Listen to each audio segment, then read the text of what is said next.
saber se é verdade ou mentira o que nós pregamos, se você vir aqui e obedecer. Por isso eu sempre digo que se você vir e obedecer e a sua vida não mudar, eu como a Bíblia.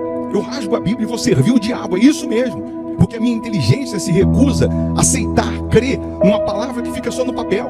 Ora, se está escrito, tem que se cumprir. E Deus está lhe buscando, lhe chamando para mudar a sua história. Não é para você mudar de religião, não. De placa de igreja, não. O nosso Deus é muito maior que placa de igreja, que religião. O nosso Deus quer que você mude de vida, de história, de condição. E para isso, só depende de uma atitude sua. Deus nunca vai fazer o que você tem que fazer. O vir, o se tornar para Ele, o buscar esse Deus é contigo. Fazendo a sua parte, Ele fará a dele.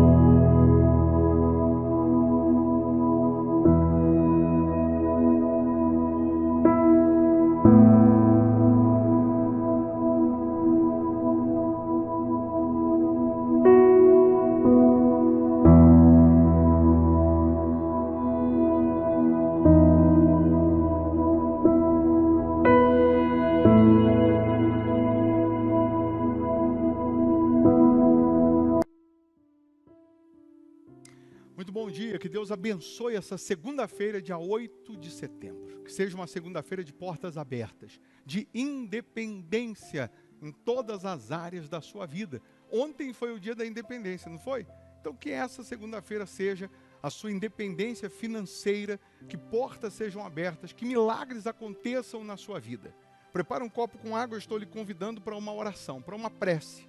Você pode ter aí um copo com água e com certeza nesse momento a luz vai brilhar. Nesse momento o poder de Deus vai se manifestar em você. Vai se revelar a você de forma gloriosa. É nesse momento que doentes são curados, que cativos são libertos. É nesse momento que Deus, Ele te levanta, te renova. Também nessa oração, você pode deixar o seu nome aqui, o nome de um familiar, se inscrever no canal, porque uma vez inscrito, você terá a proteção de Deus. Nós oramos todos os dias pelos inscritos. Você é notificado também, né, quando você recebe, quando a gente está aqui ao vivo, e aí você está sempre acompanhando as orações, os cultos, as mensagens, e assim Deus, Ele não quer só abençoar um ponto da sua vida ou uma área, Ele quer transformar, Ele quer te salvar.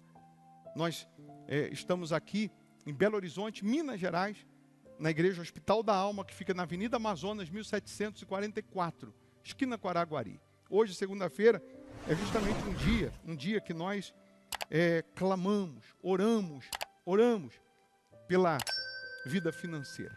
Para Deus te dar sabedoria para empreender e para aprender. Sabedoria para negociar, para renegociar. 19h30 nós temos um culto aqui pela vida financeira, pela vida econômica. Se você quiser prosperar com Deus, estabelecer, você deve buscar. Se você mora longe, geograficamente não dá para vir, aí você acompanha virtualmente aqui pelo canal no YouTube. Por isso é importante você estar inscrito aqui. Nós vamos já agora determinar o milagre. Se possível, feche os olhos. Deus, em nome de Jesus, estamos iniciando a semana, o dia útil, né, na Tua presença. Priorizando o Senhor. Apresentando ao Senhor as nossas primeiras palavras, os nossos primeiros pensamentos, Senhor. Pedindo que o Senhor nos guie, que o Senhor nos dirija, que o Senhor nos instrua, nos oriente. Ó Deus, abra as portas, abra os nossos caminhos.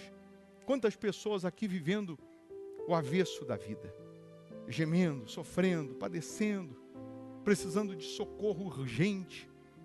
E um toque do Teu poder muda tudo, meu Pai. Um toque do Teu poder transforma tudo.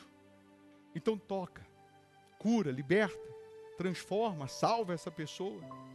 Cura o doente, liberta o cativo, meu Pai. Fortalece o fraco, levanta o caído. Ó meu Deus, nós abençoamos todos que estão participando dessa oração. Abençoamos os inscritos no canal, as pessoas que deixaram o nome para a oração, que sejam tocadas pelo Senhor. Que haja salvação nesta casa, que haja transformação, meu Pai.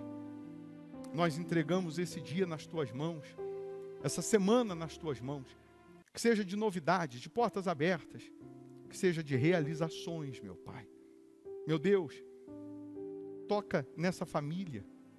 Abençoa as crianças, os trabalhadores, meu Pai.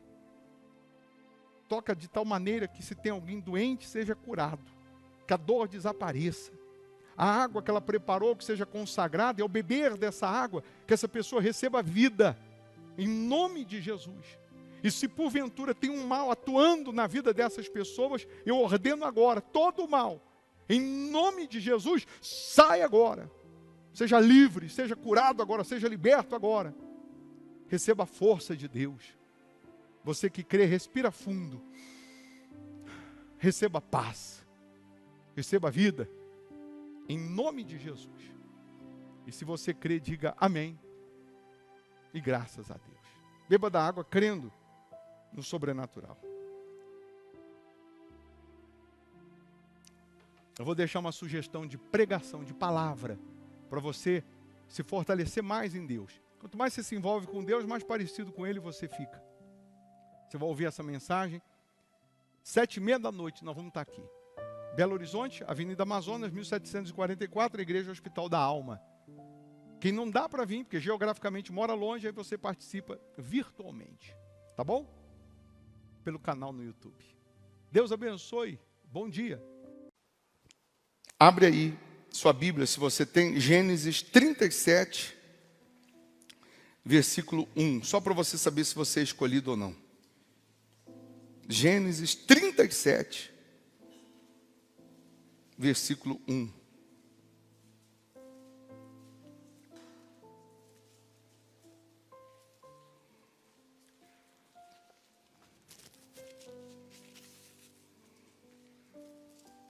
Diz assim: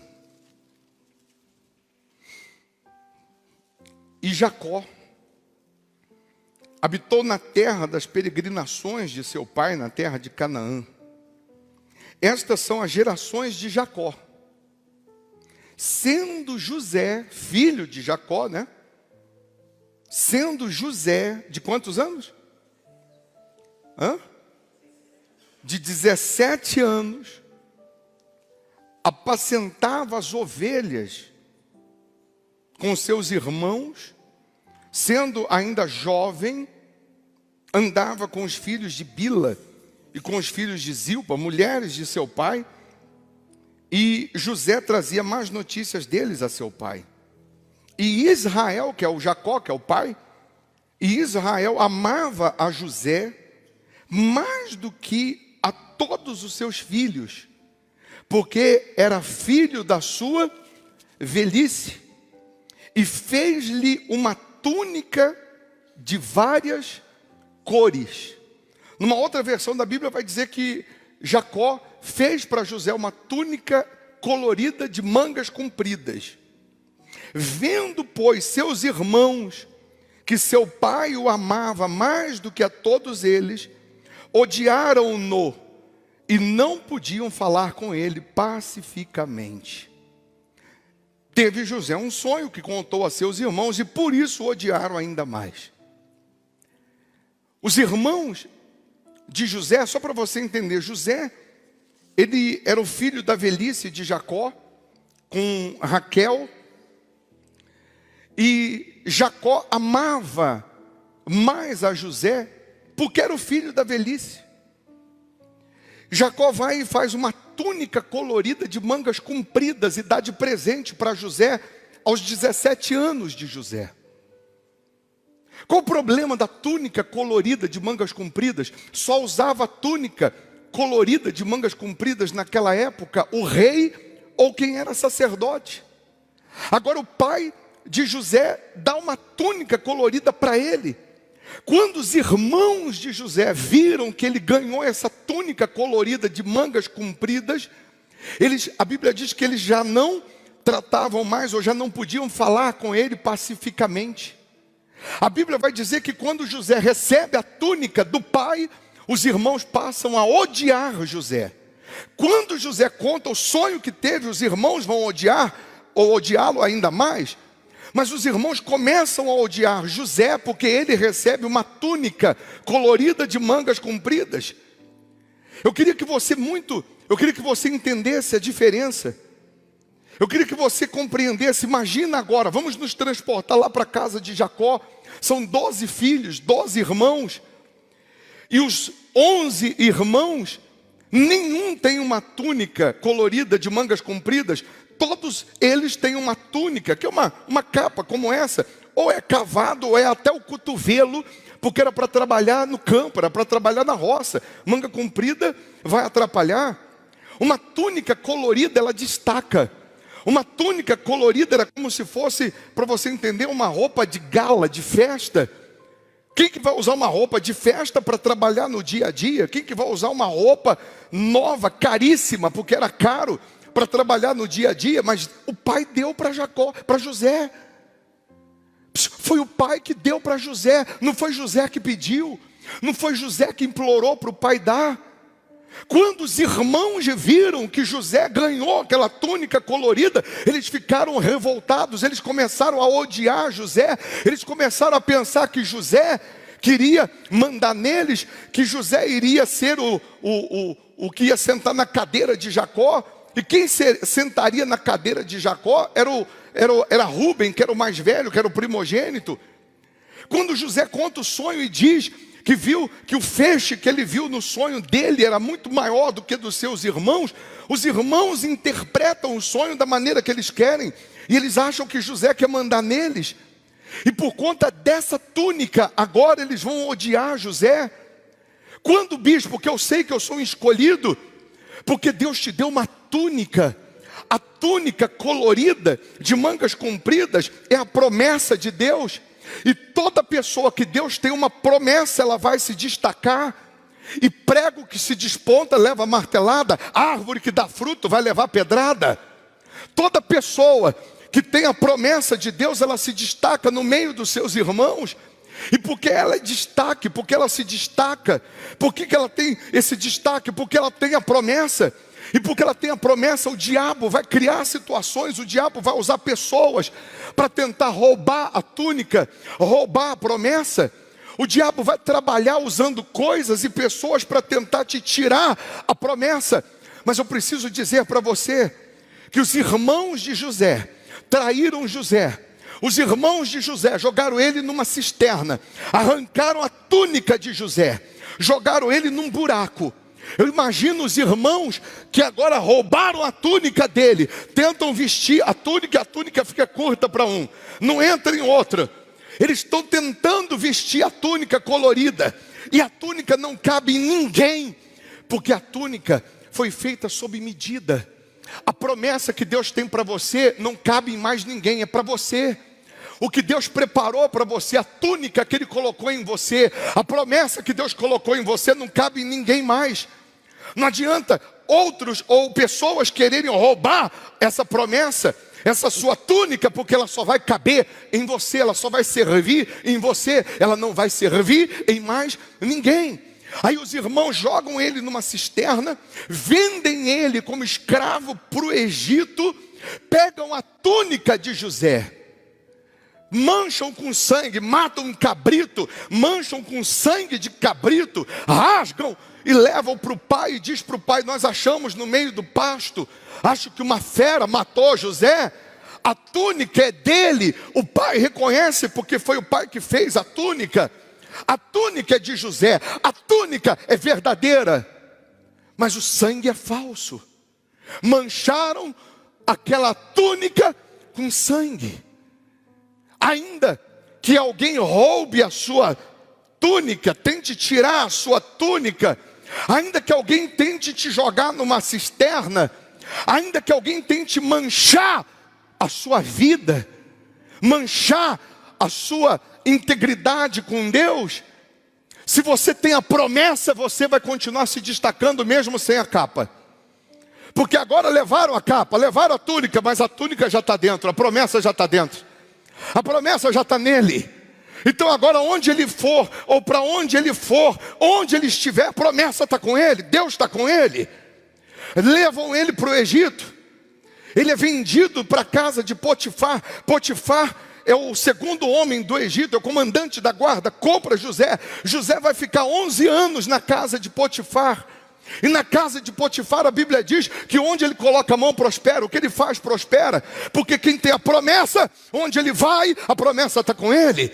Onde ele vai, ele se destaca. Onde ele vai, o que é para dar errado passa a dar certo. E aí eu vou só fazer uma abertura aqui, abre e fecha parênteses aqui para você entender que às vezes nós pregamos e falamos assim, não importa o lugar, você muda o lugar, não é o lugar que te muda. Às vezes nós falamos dessa maneira, e é verdade, tem muitas coisas na Bíblia que você muda o ambiente, não é o ambiente que te muda. Você muda o lugar, não é o lugar que te muda. Mas em algumas situações Deus vai te tirar do lugar, do conforto, do comodismo, e Deus vai te levar para um outro lugar que você nunca quis ir, que você nunca imaginou ir, porque vai ser necessário naquele lugar para a promessa dele se cumprir. Em alguns casos Deus diz, fica porque é aí que eu vou te honrar.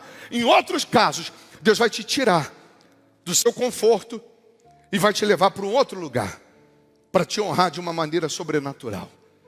Você acha que José quis sair da casa do pai? Você acha que José quis ser vendido como escravo? Você acha que José estava feliz? Não. Mas Deus tirou ele daquele conforto, daquela comodidade e o levou para um outro extremo.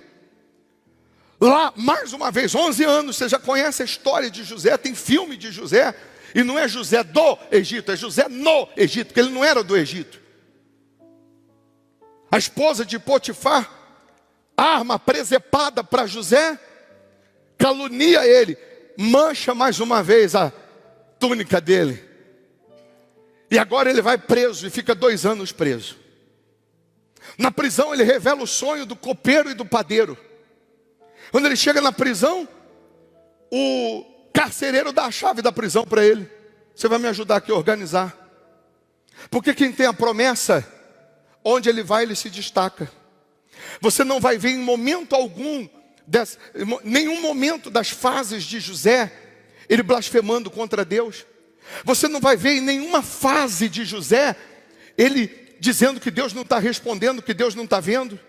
Você não vai ver em nenhuma fase das injustiças sofridas por José, você não vai ver ele murmurando, duvidando do poder de Deus, mas você sempre vai ver ele dando o melhor, mesmo que seja na prisão, mesmo que seja na casa de Potifar. Você vai ver ele fazendo o melhor. Tudo que o diabo queria nesse processo era que José se vestisse da capa, da túnica da mágoa, da túnica da amargura, da vingança. Vou me vingar, eu vou matar meus irmãos, eles vão me pagar. Tudo que o diabo quer é roubar a promessa que o pai te deu. E para isso, ele tenta manchar o seu coração. Para o diabo roubar a promessa que o pai te deu, a túnica colorida, o diabo tenta manchar seu coração, tenta manchar os seus olhos, para você deixar de ver o altar, o voto, o dízimo com santidade. Tudo que o diabo quer é manchar a sua vida espiritual, que você viva no pecado, que você permaneça no pecado, que você viva com mágoa, que você viva reclamando, murmurando. Você pode até ter chegado aqui no pecado, se você decidiu abandonar o pecado, Deus te perdoa, Deus te dá uma veste limpa hoje, Deus te dá uma vida limpa hoje, e hoje você pode sair daqui dizendo, eu sou um escolhido. Por que que você é tão perseguido? Por que que você é tão caluniado? Por que que você é tão pisado? Por que que lutam tanto? Parece que o teu nome é doce, que só anda na boca dos outros. Porque você tem a túnica colorida. O que que eu posso fazer se o meu pai me deu a túnica e não deu para os meus irmãos? Eu, hein? O que que eu posso fazer se o pai me deu a túnica colorida?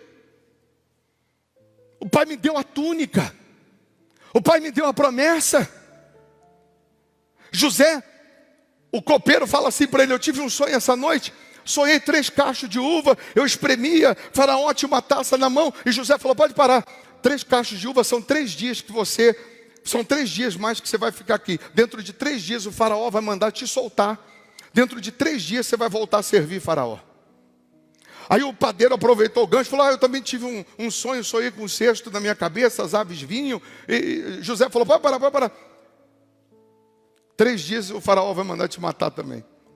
Solta um e mata outro. E justamente o que o José falou aconteceu. 2 anos se passam. Faraó tem um sonho. 7 vacas gordas, 7 vacas magras, 7 espigas.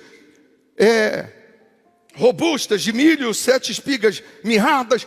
Ninguém conseguiu revelar o sonho. O faraó chamou todo mundo e ninguém conseguia decifrar. E o copeiro está lá servindo o faraó. E o copeiro falou: faraó, tem um homem lá na prisão que ele revelou o sonho meu e do padeiro. O que ele falou a meu respeito aconteceu. O que ele falou a respeito do padeiro aconteceu. O faraó mandou chamar José. E faraó falou para José: você revela sonho? Ele dizia: eu não. Mas o meu Deus sim. O meu Deus revela o escondido e o que está em oculto. E ele revela para faraó e diz: 7 vacas gordas são 7 anos de fartura, 7 vacas magras são 7 anos de miséria. Tem que ter alguém para administrar, para poder sobrar aqui, para suprir os outros 7 anos. Para resumir, faraó chama José e diz assim: você vai ser o governador do Egito. Faraó dá para José o anel que simbolizava autoridade, era o anel que assinava sinete, colar de ouro. Dá para ele uma veste de linho fino. Manda pegar o carro de faraó, colocar José, desfilar com ele na cidade inteira. Faraó constitui ele governador do maior império da época. A Bíblia vai falar depois que os 7 anos de abundância e de fartura foram extraordinários. E os celeiros de José tinham fartura, tinham abundância. Mas eu venho agora finalizar para a gente buscar a presença de Deus. Deus te escolheu e te chamou hoje nessa reunião para fazer você ser o governador da sua casa, da sua família, da sua empresa, da sua vida. Deus escolheu hoje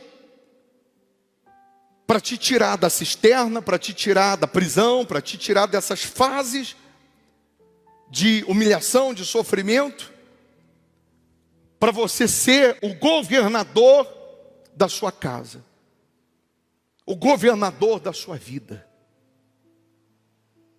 para você ser o governador de uma etapa colorida, de destaque, de felicidade, de paz e de alegria.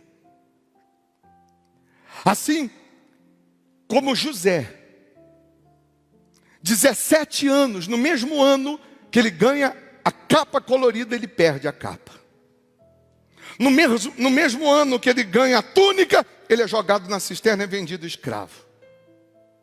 Por que José ficou algumas horas na cisterna? Alguns dias até chegar no Egito.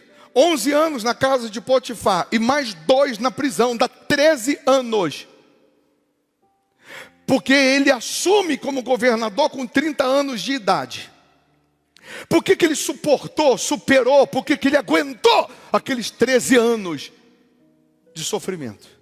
Porque os primeiros 17 anos da vida dele foram na casa do pai. Ele foi formado pelo pai. Ele aprendeu a depender, a confiar em Deus. Ele aprendeu a esperar em Deus. Ele aprendeu naqueles 17 anos que teriam fases da vida dele, que ele ia ter que ter paciência. Ele aprendeu que ele teria fases, que ele seria injustiçado, humilhado, caluniado. Ele aprendeu naqueles 17 anos que ele passaria pelo inferno que ele passou, mas que o Deus dele jamais o abandonaria. Quando você nasce na casa do Pai, quando você tem uma vida com o Pai, quando você tem uma aliança com Deus, você vai superar e suportar essas lutas. Deus está dizendo para você que está na cisterna, está na prisão, Deus está dizendo: aguenta. Aguenta. Jó, só sobrou um caco de telha, Jó. Então agarra o caco de telha e diz: eu sei que o meu Redentor vive, mas não morre. Porque ninguém consegue matar aquele que tem a promessa. Podem tirar a túnica, mas a promessa ninguém tira. Podem tirar a capa, manchar, sujar, mas ninguém tira a promessa. Podem te apedrejar, mas ninguém tira a promessa. Mais cedo ou mais tarde, a promessa vai se cumprir. Mais cedo ou mais tarde, a vitória vai chegar. Tem muito crente, tem muito cristão, que não consegue alcançar a promessa, porque na hora do processo, não resiste, não permanece. Tem muito crente que não consegue receber o Espírito de Deus, ou não consegue receber o cumprimento da promessa, porque no primeiro safanão, no primeiro puxão que deram na túnica, ele ficou chorando ao invés de olhar para frente. Primeiro empurrão que deram nele na cisterna, ele ficou colocando culpa em Deus e não continuou vivendo a fé. Tem muito crente agora, tem muito cristão agora, que Deus ainda não conseguiu completar a promessa. Conclui, porque qualquer coisinha desiste, qualquer coisinha quer desistir, qualquer coisinha acha que Deus não está com ele. Quem está no pecado sabe que está no pecado e sabe que o diabo está aí reinando na vida dele, porque ele está vivendo no pecado. Quem está debaixo da promessa, vivendo conforme Deus mandou viver, está enfrentando as perseguições, as pedradas, ele sabe que mais cedo ou mais tarde a promessa vai se cumprir. E ele tem força para lutar. Ele tem força para confiar. Deus está dizendo que Ele te escolheu para você governar e não ser governado, para vencer e não para ser vencido. A promessa que Ele tem para você só cabe em você. Permaneça. Aguenta, em alguns casos fica calado, mas aguenta. Confia. Daqui a pouco você vai receber o anel, o colar, você vai receber a carruagem, você vai receber a roupa de governador. A autoridade. E agora, ele como governador, ele podia se vingar. Ele podia pisar em quem pisou nele. Mas ele não fez nada disso. Sabe por quê? Porque ele entendeu que todo aquele processo foi com a permissão de Deus, senão ele jamais seria governador. Antes de Deus colocar você lá em cima, você vai enfrentar muitas lutas. Está enfrentando um pouquinho as lutas, você vai subir pouquinho também. A mesma distância que é para baixo, vai ser para cima depois. O mesmo tamanho da cisterna, tamanho do buraco, da luta, da dificuldade, vai ser para cima também, que todo mundo vai ver a hora que Deus te honrar. Então, se você quiser, faz uma aliança com Ele agora, de jamais duvidar, de jamais desistir. Tudo que o diabo quer é que você não descubra que a promessa está em você. Tudo que o diabo queria era tirar a sua túnica e fazer você pensar que estava tudo acabado. Mas hoje você pode sair daqui cantando: eu sou um escolhido. E a minha história não acaba aqui. Você é um escolhido. Tua história não acaba aí, nessa situação que você está sofrendo hoje. Isso aí não é o seu fim. O homem coloca ponto final na sua história, Deus coloca vírgula e continua escrevendo. Fique em pé, por favor. Você vai, nessa oração, se entregar a Jesus. Você está vivendo no pecado e quer ser salvo, quer que Ele te dá a promessa, se arrependa e abandona o pecado. Se arrependa e abandona a vida ilícita. Está vivendo reto com Deus? Continue. Persevere. Que está tudo no controle dEle.